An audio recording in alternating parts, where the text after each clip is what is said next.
Bom, vou fazer a penúltima parte da análise do construído de Marcha das Máquinas.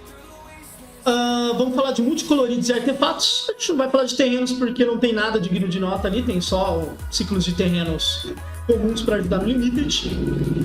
Mas em compensação, no multicolorido a gente tem bastante coisa e, né, trabalhar várias opções. Assim, a gente tem essas cartas, né, que são duplas, se juntaram para combater Pyrexia, e boa parte delas dá para construir alguma coisa em volta e tal. Então, essa parte é bem importante. Então, a gente vai falar aqui de Baral e Karizev, 3 manas, 2/4, iniciativa é ameaçar, ok? Toda vez que você conjura sua primeira mágica instantânea ou feitiço a cada turno, você pode conjurar de sua mão uma mágica com valor de mana inferior que compartilhe um tipo de card com ela sem pagar seu custo de mana. Se não fizer isso, você cria um imediato Hagavan, uma ficha de criatura lendária macaco pirata, vermelho 2/1, que ganha ímpeto até o final do turno. Eu fiquei pensando como é que eu faço pra abusar disso. Obviamente, se eu desvirar com essa carta, eu tenho que fazer uma mágica pesada, e aí eu faço 2 mágicas e estamos aproveitando. Só que é muito difícil desvirar com algumas cartas. E seria muito legal poder fazer o efeito no meu turno, passo pro oponente, faço de novo, para no mínimo fazer um Hagavan. E aí eu lembrei que tem uma coisa muito legal. Eu tô jogando de Zet. Então, além de eu ter várias mágicas, a gente pode usar Iconoclasta, você pode usar cartas que fazem tokens pequenos, e você pode usar Convocar. Com Convocar, fica bem mais fácil de abusar do efeito dessa carta. Então, por exemplo, no mesmo turno que eu faço Baral e Karizev, eu consigo fazer Stoke the Flames. E aí eu faço uma spell de custo 3 da minha mão. E isso é muita vantagem. Eu posso esperar, por exemplo, 4 manas, fazer isso, fazer o Stoke the Flames, criar vantagem e tal, etc. No turno do oponente, fazer mais uma mágica de custo 1 e só fazer um Hagavan. Então vira uma power play muito boa, onde eu gastei 3 manas para fazer uma criatura, 2/4, e usando praticamente mana nenhuma, eu consegui dar, por exemplo, 4 de dano e comprar uma carta, anular alguma coisa e por aí vai. Então, todas as possibilidades me agradam bastante nesse tipo de card, né? Eu também posso, por exemplo, fazer ela, fazer uma cantrip de uma mana, fazer o token, passar no turno do meu oponente, por exemplo, meu oponente joga uma spell, eu jogo Stoke the Flames em resposta e jogo um counter. É esse tipo de coisa que eu quero fazer com essa carta. Então envolve muito esse jogo de poder fazer, entre aspas, free spell. Assim, quase todo vídeo eu tô falando muito bem de Convocar e como você trapaceia na sua mana, né, usando Convocar, porque você tá fazendo mais do que a sua mana permitiria. Com essa carta é um ótimo exemplo de como abusar de Convocar para esse tipo de coisa. Então eu faço várias fichas, várias criaturinhas, tem muitas mágicas, Baral, Karizev e, né, faço um Convocar. Posso fazer um Stoke the Flames, posso fazer aqui, comprar 2 cartas novas e fazer uma outra mágica junto. Então, tudo isso me agrada bastante. Dá pra gente fazer Jeskai e jogar como na série Mentor também. É bem legal esse tipo de coisa, porque assim, mais do que card advantage, você tá criando tempo advantage. Tá? Em tese, você tá jogando 2 mágicas no mesmo turno, só que são mágicas pesadas. E você tá fazendo isso com um mesmo custo de mana que fosse uma só. É assim que você tá quebrando o jogo do seu oponente. É mais ou menos assim. O problema com Nictus e tal é você gerar muita mana no mesmo turno que seu adversário geraria uma mana justa. E aí, quando você faz isso, é muita vantagem. Então, eu gostei da carta. Dá pra construir em volta, legal. Jero e Razoret. Fica mana assim, 4. Quando você tiver uma carta ou menos na mão, tem vigilância e ímpeto. Toda vez que atacar, olhe os 6 cards do topo. Você pode exilar um card de criatura lendária dentre eles, colocar o restante no fundo do seu Grimório em ordem aleatória. Até o final do turno, você pode conjurar o card exilado sem pagar seu custo de mana, exatamente. Alô, Atraxa! É uma cartinha ali pra fazer gracinha com a Atraxa. Também pode jogar num deck de lendas, né, que tá aparecendo muito no T2. Então o Esper é o principal deles, mas tem o de Jodá, que também joga com humanos e tal. Você tem a Plaza, né, pra ficar de fixer. Então, assim, dá pra fazer bastante coisinha errada usando isso. Quando você faz esses efeitos de graça, costuma ser muito, muito bom. Então é realmente legal. Não tem problema de esquecer de descartar uma carta. Isso às vezes vale uma final de Pro Tour. Mas é uma carta bacana. É aquela carta assim, pra você tentar fazer ela funcionar e tal. Mas eu não acho tão absurdo, não. É óbvio, fazer com ímpeto é muito mais legal. Às vezes tentar fazer ele só de topo de curva, num deck que você descarregue a mão. Obviamente você não vai revelar sempre coisas tão boas, mas só de gerar um card advantage parece bom. Exato, Praça dos Heróis é uma cartona. Ghalta e Mavren. 7 manas, 12/12 atropelar. Toda vez que atacar, escolha um. Cria uma ficha de criatura dinossauro verde XX com atropelar virada atacando, sendo X o maior poder dentre das outras criaturas atacantes. E crie X fichas de vampiro 1 com vínculo à vida, sendo X o número de outras criaturas. Então, Sorinzão dando menos, colocando isso na mesa, vamos que vamos. Mudar vai dar certo? Não, mas acho que tem entretenimento também. Ghalta e seu palito de dente. É tipo isso. Ghalta tá na porradaria franca. Tá. Acredite no seu potencial. É um carrapato super desenvolvido. Oi, que arte bonita, viu? Olha. Vai jogar no time da fé, vai. Que nem tinha o Xandão. Teve uma galera jogando com isso no Xandão. Aquele Grixis Vampires. Foi uma semana brincando com aquilo. Aí depois falaram, não dá. O cara subiu um barraco na Ghalta. Tá grande, ela não se incomoda.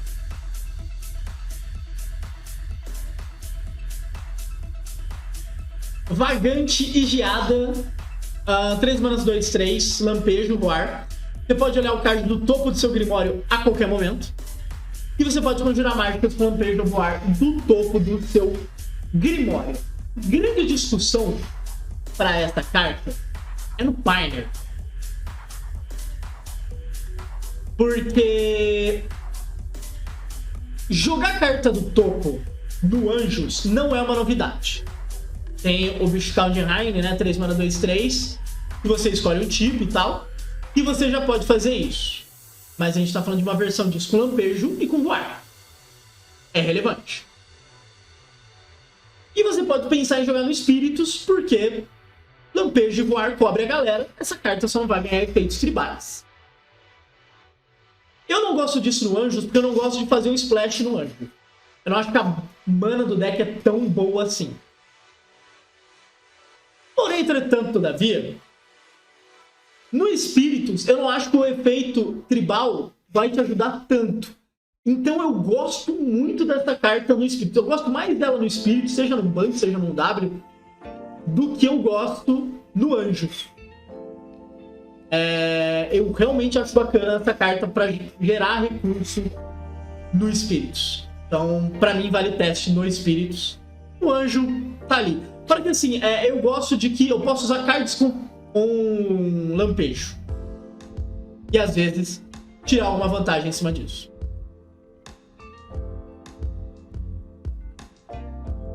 Porque o Mono Red é o melhor arquétipo de MTG de todos os formatos, sempre foi e nunca deixará de ser. Mas é bacana, e eu gosto muito do detalhe, né? Que falaram que isso daqui é um spray de Halo. Pra mim, alguém finalmente no multiverso do Magic resolveu que as coisas podem ser... Né, que uma bela de uma semi-metralhadora é a arma do diabo. Mas não, é um spray. Então tá de boa.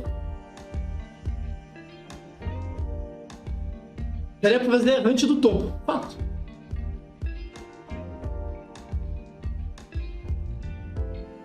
Pra ter dois vai ter que...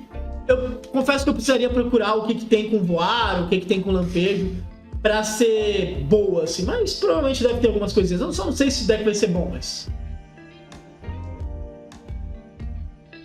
Pra pegar a planta.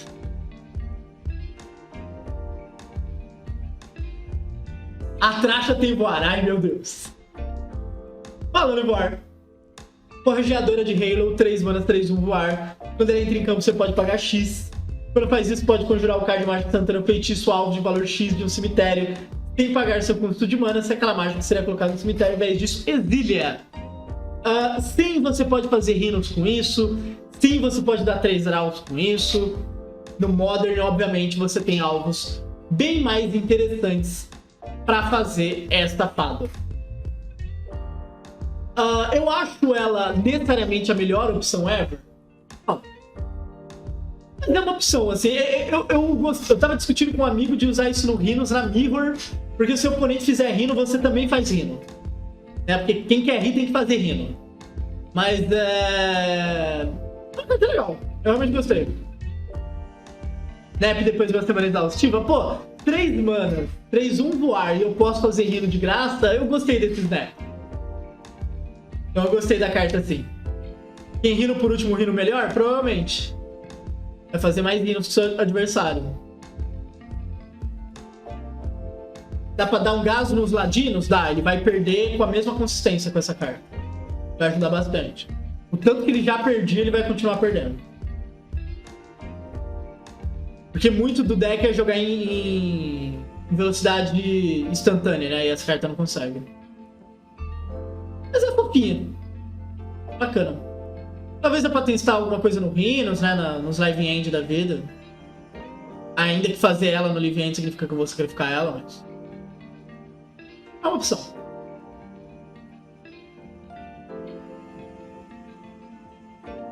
Kogla e Yadaro. Então, 4, 5, 6 mana 7, 7. Quando entra em campo, você escolhe um. Ganha atropelar ímpeto até o final do turno, então dá aquele pancadão. E o gorila ali tá puto, viu? Não queria falar nada, não. Ele não está feliz. Ou você luta com a criatura alvo que você não controla, né? Kogla foi uma carta muito boa no T2 dele. E paga 4, descarta, destrua até um artefato encantamento, embaralha no seu cemitério. Desculpa. Embaralha ele no seu cemitério, do seu cemitério, no seu grimório, e depois compra uma carta. Essa segunda parte é a que mais me anima dessa carta. Porque é um efeito free de destruição de artefato e encantamento sem dar draw, velho. É muito bom.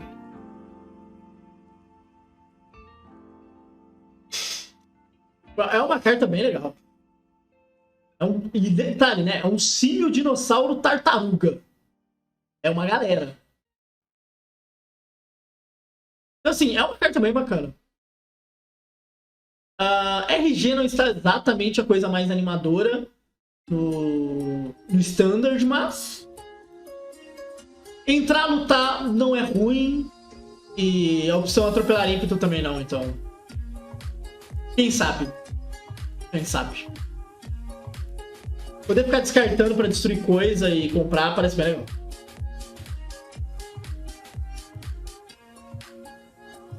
Croxa e Kunoro. Então, 6 manas, 6/6, vigilância, ameaçar, vínculo com a vida. Toda vez que Croxa e Kunoro entra no campo de batalha ou ataca, você pode exilar 5 cards do seu cemitério. Quando fizer isso, devolva o card de criatura alvo do seu cemitério para o campo de batalha. Alô, Atraxa! Exato, Crochona e o seu Pincher dando aquele rolê à noite pro bichinho dar uma mijada por aí. Cartona, assim. Como é que quando entra em campo e quando ataca, cai naquela questão que eu tava falando, né, de outras cartas desse tipo. Então eu entro e já faço efeito. Briga de valor, você quer muito esse tipo de carta. Muito, muito, muito. Digamos que o formato continue a ser Rakdos, Grixis, Mono White e tal. É o tipo de carta que gosta desse tipo de formato porque ela faz briga de valor imediatamente. Não, para Limited é uma bombaça. Mas é pra essa questão de briga de valor. Então, pô, tem, né, a galera que gosta de jogar de Mardu, mid-range no T2. O meu problema com esse deck é que ele era muito ruim gerando card advantage. E é uma fonte pra isso. Então, fica aí essa opção de gigante ancião cão pra você usar. E essa coisa, né? Todas essas duplas é pra você construir em volta. Então, eu vou jogar com Fable e descartar coisas, eu vou tentar jogar com outros efeitos pra descartar e tentar deixar mais forte. No Limited de Baixa das Máquinas, você vai ter que vir com 3 cores. Eu não sei, vai ter uma análise só de Limited. Eu devo fazer essa semana. Mas sim, vai ter opções pra 3 cores com certeza, até porque tem uns terrenos comuns lá, então. Dolinho. 5 manas, sendo uma dela Pirexiana preta, 4/4. Se você perderia mana, não gasta, ao invés disso, aquela mana se torna preta. Obviamente, enquanto ele estiver aqui. No início da sua fase principal pré-combate, olhe o card no topo do seu Grimório. Você pode revelar aquele card se ele tiver 3 ou mais símbolos de mana colorido em seu custo. Se fizer isso, adicione 3 manas de qualquer combinação das cores dele e coloque em sua mão. Se não revelar, coloque em sua mão. Então, Dolinho aí tentando ser mais interessante para esse Standard, né? O outro Dolly jogou muito, inclusive foi banido no T2. A gente tem essa opção, o problema dele é o início da sua fase principal pré-combate. Então você faz ele, passa o turno, ele vai ter que desvirar. E esse é o tipo de efeito que eu não gosto. Tá? O tipo de efeito que você toma uma remoção, a vida tem dessas, e aí você fica pra trás, assim, você gastou muito recurso, é tempo advando que você tá perdendo. Mas tá aí.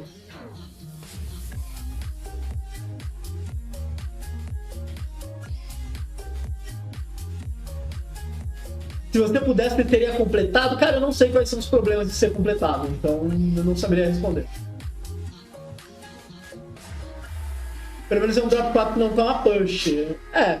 Mas assim, cartas que tem que virar, né? Você faz, ela tem que ir desvirar pra você. Pô, esse tipo de carta me desanima demais, velho. É exatamente o tipo de carta que me desanima. Quem desvira em 2023? Se deixar na mesa fica bom. Então, muita carta tem essa característica. O ponto é que não fica na mesa. Sabe, esse é o meu ponto na hora de avaliar esse tipo de carta. Calvície missa virou careca. Então aí já me tirou. Ah, pô. Realmente, ser completado e virar careca é foda. Ser completada mais docentinha? Tô de boa. Mas eu não fui muito com a cara desse Dolly, não. Rankle Vitor Branco. Então 5 manas 3/4, voar, iniciativa ímpeto. Bacana. Toda vez que causar dano de combate a um jogador ou uma batalha, você escolhe qualquer número. Cada jogador cria uma ficha de tesouro. Cada jogador está aqui com uma criatura. Se uma fonte causaria dano a um jogador ou a uma batalha nesse turno, em vez disso, causa 2 de dano. Lembrando que como ela tem iniciativa, ela causa, você pode escolher a sua opção. E uma fonte vai causar mais dano pro seu adversário. Rakdos Agro é um deck, foi um dos decks, né, que teve grande destaque no Showdown em São Paulo, no último Showdown. Essa carta é exatamente para esse tipo de deck, então tem bastante cara de T2. De Pioneer eu já acho um pouco mais lenta, mas pro T2 pode sim ter uma opção, né, esse negócio de poder ficar sacrificando coisa de uma maneira que você não sofra tanto, e principalmente aumentar os danos.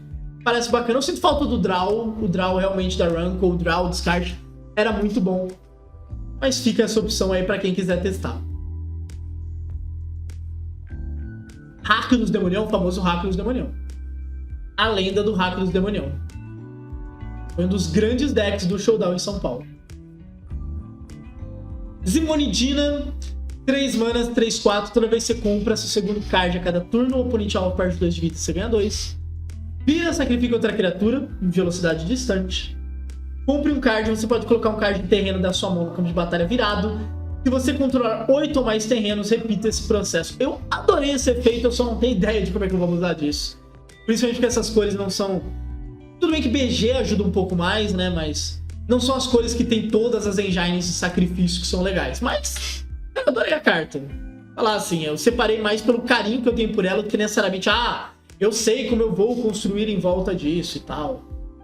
Talvez jogando, sei lá, Sultai com Sacrifício e Cidadela e tal. Mas é uma carta legal, assim, tipo... E é o tipo de carta... Eu gosto de separar isso, pra ser sincero, e falar assim, é o tipo de carta que eu fico olhando e falando, cara, eu quero saber como é que eu vou abusar desse efeito. Eu só não sei como é. Eu queria falar, vou jogar com Cidadela e isso. Vou jogar... tentar fazer Sultai e Sacrifício com um monte de ficha. E que nada parece muito bom. Só parece bom. E outra carta que tem que meio que desvirar pra, né? Pra coisa andar de verdade. Thalia e o Monstro de Droga, uma das primeiras cartas que saiu dessa edição. 4 manas, 4/4, iniciativa toque mortífero. Você pode jogar um terreno adicional em cada um dos seus turnos. As criaturas terrenos não básicos que seus oponentes controlam entram em campo virado. Bacana. Toda vez que Thalia e o Monstro de Troga atacar, sacrifica uma criatura ou um terreno e depois compre uma carta. Também eu não sei ainda, tipo, obviamente, posso fazer um monte de ficha, sacrificar e ficar comprando. Quanto que eu consigo abusar de fazer terreno extra e tal? Colocar ela no Abyssan Pirexianos, talvez. Então ainda de novo, é o mesmo caso da carta anterior. Eu gosto do efeito, eu só preciso ver exatamente como é que eu vou fazer isso funcionar. Five Color Humans, que é humano? Talvez.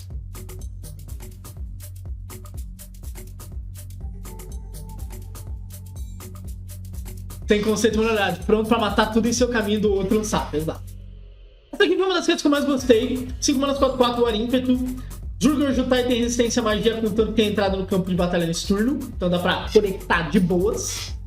Toda vez que um ou mais dragões que você controla causam dano de combate a um jogador ou uma batalha, olhe os 3 cartas do topo, coloque um deles na sua mão e o restante no fundo do seu Grimório em qualquer ordem. Você pode devolver aqueles dragões pra mão do seu dono. Então dá pra 5 mana, fez, bateu, conectou, pega o carta, volta pra mão. E fica fazendo esse efeito várias vezes. Eu gosto disso no T2, assim, é um tipo de card advantage que o T2 consegue usar de boa. Então, assim, eu gostei da carta. Eu realmente gostei da carta. Tipo, é o tipo de coisa que eu gosto de testar no T2.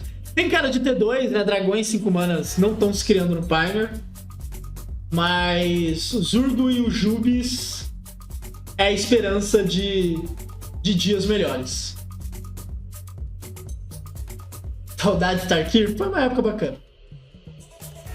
Foi uma época bacana, mas eu acho que dá pra gente tentar alguma coisa em cima disso, sim.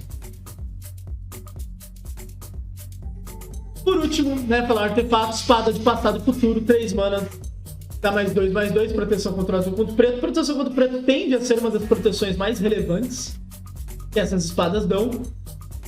2 para equipar, toda vez que a criatura equipada causar dano de combate a um jogador, você usa Vigiar 2. Então você olha cartas do topo, pode colocar no cemitério. Depois pode continuar um mágico instantâneo feitiço com valor de mana igual ou inferior a 2 de seu cemitério sem pagar seu custo de mana. Se aquela mágica seria colocada no cemitério, em vez disso, exília. É a última carta, né, do ciclo das espadas. Estava tendo uma discussão bem interessante sobre que o tempo passou e esse design ficou para trás. Então, ficou muito lento. Hoje em dia, eu vejo espadas sendo muito utilizadas. Dá para usar no Pioneer por causa do Discard das Age, o mesmo motivo no Modern. Só que em ambos os decks eu não consigo usar bem a parte de fazer uma mágica extra, porque são decks que não usam muitas mágicas, e as mágicas não são tão boas assim. Então ele meio que tem cara de Stone Blade, porque é onde você em tese vai cheatar, né, de fazer a espada com a Stoneforge, e tem mágicas relevantes, então tem remoções, tem descartes e tal. Então a minha esperança para isso jogar é no Stone Blade. Pro T2 eu acho bem lenta, principalmente no mundo de Abrade. No Pioneer, fora do deck de Discard Age, também eu não animo muito não. Mas elas ficaram com uma cara de Commander e tal. Mas assim, Stone Blade pode tentar alguma coisa. Tinha uma galera tentando listas novas de Stone Blade, entre outras coisas, assim. Muito bacana. Bom, não acho que joga. Bom, falando de destaques, fazer 3 destaques de tudo isso que a gente falou. Essa espada não vai entrar em um deles. Um dos meus destaques vai ser Zurgo e Ojutai. É uma carta que eu gostei bastante, eu espero coisas legais desta carta. Baral e Karizev, fiquei pensando um tempo e me pareceu bem bacana. E Vagante e Geada, então são as 3 cartas que eu destaco das multicoloridas terrenos e artefatos de Marcha das Máquinas. Tá? Sempre lembrando você que está vendo no YouTube, vai estar aí no Apoia-se um conteúdo de listas do T2, que é aberto, tá aí de graça. E depois vai ser um do Pioneer, que é pago. Então considere também entrar lá. Beleza?